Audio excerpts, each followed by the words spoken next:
ఉత్తరాంధ్రలో Visakha Lok Sabha segment versus Bheemili assembly నియోజకవర్గాల మధ్య వార్ మొదలైంది. ఈ రెండు చోట్ల బడా పొలిటీషియన్స్ రాజకీయాన్ని ఆసక్తికరంగా నడుపుతున్నారు. విశాఖ ఎంపీ భరత్, భీమిలి ఎమ్మెల్యే గంటా శ్రీనివాసులకు డబ్బుకు కొదవలేదు. పరపతిని ప్రశ్నించేవారు లేరు. మనసులో అనుకుంటే చాలు ఏదైనా చేయగల సమర్థులు. రాజకీయ పార్టీల బలం ఉంది. పార్టీల్లో కావలసిన బలగం ఉంది. చెప్పిన పని క్షణాల్లో చేసే అనుచరగణం ఉంది. ఇన్ని ఉన్నా ఆ ఇద్దరు పొలిటీషియన్ల మధ్య రాజకీయం రచ్చ నడుస్తోంది. పైకి నవ్వుకుంటూనే కడుపులో కత్తులు దూస్తున్నారంతా. నువ్వు ఎమ్మెల్యేగా పోటీ చేస్తే నేను ఎంపీగా పోటీ చేయడానికి రెడీ అంటూ మనసులో మాటలను బహిరంగంగానే బయట పెట్టేస్తున్నారు. అసలు వారిద్దరి మధ్య ఆధిపత్య పోరుకు కారణమేంటి? విశాఖ జిల్లాలో కీలకమైన నియోజకవర్గం భీమిలి. భీమిలి నియోజకవర్గం పర్యాటక ప్రాంతంగానే కాదు, ఏపీ ఐటీ హబ్ సెంటర్ గా కూడా మారిపోతోంది. అధికారంలో ఏ పార్టీ ఉన్నా ఐటీ డెవలప్మెంట్ విషయంలో విశాఖ వైపే మొగ్గు చూపటంతో ఇప్పుడు అందరి చూపు విశాఖలోని భీమిలి నియోజకవర్గం మీదే పడుతోంది. 2004లో వైఎస్ సీఎం అయిన తరువాత భీమిలి నియోజకవర్గంలోని రిషికొండ ఐఐటీ హిల్స్ ప్రాంతం మొత్తాన్ని ఐటీ సెక్టార్ కోసం డెవలప్ చేశారు. వైఎస్ తరువాత వచ్చిన ప్రభుత్వాలు కొద్దో గొప్పో ఐటీ పరిశ్రమల స్థాపన చేస్తూ వచ్చాయి. 2014లో సీఎం చంద్రబాబు, 2019లో అప్పటి CM Jagan Visakha IT hills ను డెవలప్ చేసి కీలకమైన ఐటీ కంపెనీలు వచ్చేలాగా ప్రయత్నం చేశారు. 2 దశాబ్దాల కాలంలో రిషికొండ ఐటీ హిల్స్ పై ఎన్నో కంపెనీలు తమ కార్యకలాపాలు ప్రారంభించాయి. ఆ క్రమంలో విశాఖ అభివృద్ధిలో భీమిలి నియోజకవర్గం కీలకంగా మారిపోయింది. భీమిలి నియోజకవర్గానికి ఎమ్మెల్యేగా టీడీపీ నుంచి మాజీ మంత్రి గంటా శ్రీనివాసరావు ప్రాతినిధ్యం వహిస్తున్నారు. గంటా శ్రీనివాసరావు ఇదే నియోజకవర్గం నుంచి 2 సార్లు ఎమ్మెల్యేగా గెలిచారు. భీమిలి నియోజకవర్గంపై గంటా శ్రీనివాసరావుకు గట్టి పట్టుంది. 2024 ఎన్నికల్లో రాష్ట్రంలో అత్యధిక ఓట్ల మెజార్టీ గెలిచిన ఎమ్మెల్యే అభ్యర్థుల్లో గంటా రెండో వ్యక్తి. అలాంటి బలమైన గంటా శ్రీనివాస్ కు ఇప్పుడు విశాఖ ఎంపీ భరత్ రూపంలో తలనొప్పి మొదలైనట్లు కనిపిస్తోంది. ఆ లెక్కలతో గంటా శ్రీనివాసరావు తన మనసులో మాటను చెప్పకనే చెప్తూ ఎంపీ భరత్ కు చెక్ పెట్టే ఆలోచన చేస్తున్నట్లు తెలుస్తోంది. ఇద్దరు నాయకుల ఫోకస్ విశాఖ నగరంపై ఐటీ హబ్ గా డెవలప్ అవుతున్న భీమిలి నియోజకవర్గం పైన పడినట్లు తెలుస్తోంది.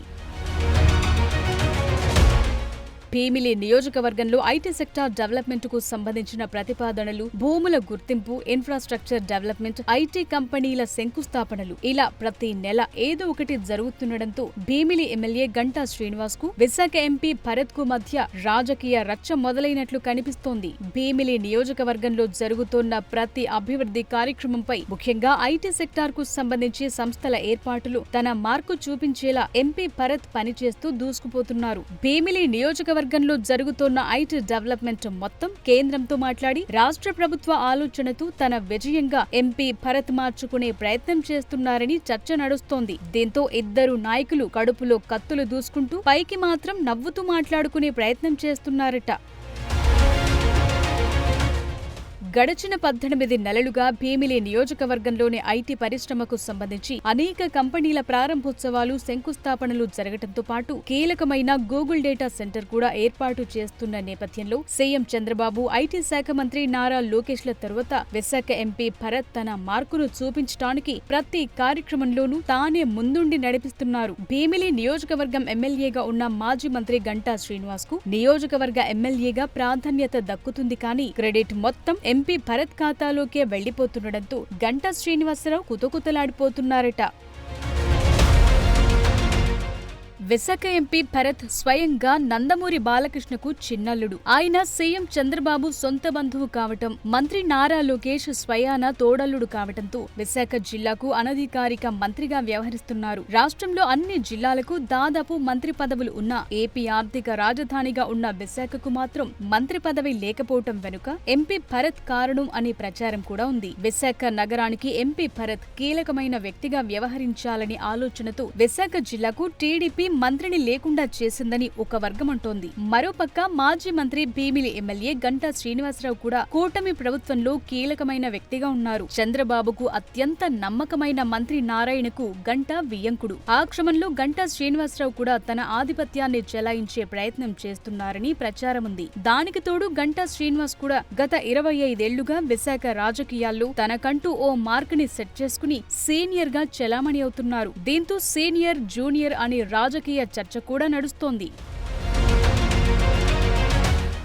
భీమిలి నియోజకవర్గానికి ఐటీ రూపంలో అధిక ప్రాధాన్యత పెరగటం, ఎంపీ భరత్ తన లోక్సభ సెగ్మెంట్ పరిధిలో ఉన్న 7 ఎమ్మెల్యే నియోజకవర్గాల్లో భీమిలికే ఎక్కువ ప్రాధాన్యత దక్కుతుండటంతో 2029 ఎన్నికల్లో భీమిలి నియోజకవర్గం నుంచి ఎంపీ భరత్ పోటీ చేస్తారనే ప్రచారం జరుగుతోంది. భీమిలి ఎమ్మెల్యేగా ప్రస్తుత విశాఖ ఎంపీ భరత్ పోటీ చేస్తే తాను భీమిలి నియోజకవర్గాన్ని ఆయనకు ఇవ్వటానికి ఎలాంటి అభ్యంతరం లేదు అని చెప్తూనే గంటా శ్రీనివాస్ తనకు విశాఖ ఎంపీగా పోటీ చేసే ఆలోచన ఉందని మనసులో మాటను బయటపెట్టారు. దీంతో ఇద్దరు నాయకుల మధ్య ఉన్న కనిపించని విభేదాలు ఒక్కసారిగా బయటపడ్డాయి. భీమిలి ఎమ్మెల్యేగా ప్రాతినిధ్యం వహిస్తున్న తన నియోజకవర్గంపై ఎంపీ భరత్ ఆధిపత్యాన్ని అంగీకరించలేని గంటా శ్రీనివాస్ విశాఖ ఎంపీగా పోటీ చేయాలనే ఆలోచనకొచ్చినట్లు కనిపిస్తోంది. దీనికి తోడు నియోజకవర్గాల పునర్విభజన జరిగితే భీమిలి నియోజకవర్గం 2 నియోజకవర్గాలుగా ఏర్పడే అవకాశముంటుంది. దీంతో ఒక స్థానం నుండి తన రాజకీయ వారసుడిగా కొడుకు రవితేజను బరిలోకి దింపి విశాఖ ఎంపీగా గంటా శ్రీనివాస్ బరిలో దిగాలనే ఆలోచనలో ఉన్నట్లు కనిపిస్తోంది. ఇప్పటికీ రాజకీయంగా గంటా శ్రీనివాస్ ఓటమి లేని నాయకుడిగా పేరుండడంతో విశాఖ ఎంపీగా పోటీ చేసిన తనకి ఓటమి ఉండదనే భావనలో గంటా శ్రీనివాస్ ఉన్నట్లు తెలుస్తోంది. అందుకు తగ్గట్లే భీమిలి నియోజకవర్గంలో అధికార వ్యవహారాలన్నీ గంటా శ్రీనివాస్ కొడుకు రవితేజ చూస్తుండటంతో పాటు గంటా కుటుంబం మొత్తం ఇన్వాల్వ్ అవుతోంది. ఈ నేపథ్యంలో నియోజకవర్గాల పునర్విభజనలో భీమిలి నియోజకవర్గం 2గా విభజించినా తమకు ఓటమి ఉండదని గంటా భావిస్తుండటంతో విశాఖ ఎంపీ భరత్ కు చెక్ పెట్టాలనే నిర్ణయానికొచ్చినట్లు తెలుస్తోంది.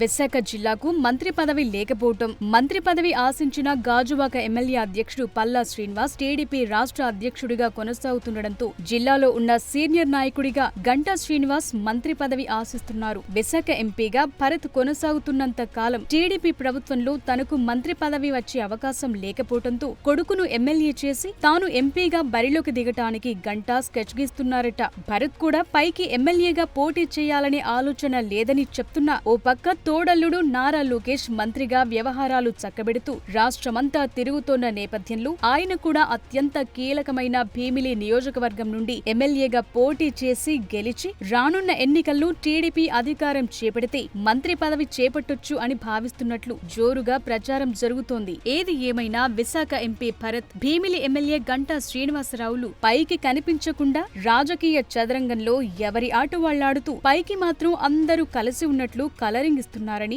రాజకీయ వర్గాల్లో చర్చ నడుస్తోంది. ఇద్దరు నాయకుల లెక్కలు ఎలా ఉన్నా టీడీపీ అధిష్టానం ఎలాంటి నిర్ణయం తీసుకుంటుందనేది తెలుగు తమ్ముళ్లలో తెగ ఉత్కంఠ పెంచేస్తోందట.